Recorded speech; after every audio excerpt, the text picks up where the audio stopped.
71 TV সবচেয়ে বেশি demurrage করছে গত 15 বছর। এবং 71 টিভির মালিক কে জানেন?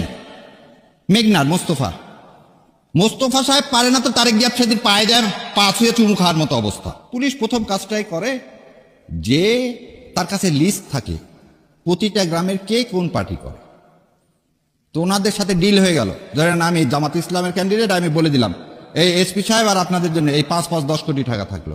আগের দিন দুটা বোম ফাটা একটা নাটক করবেন জঙ্গিবাদের একটা মাদ্রাসায় করে, ওই এলাকায় যত জামাতের ইসলামের আছে সবগুলোকে কিন্তু ধরে ফেলবেন রাতে। কে জিতবে বলে আমি মনে ভাবতেছি, আমি ভাবতেছি জামাত জিতবে।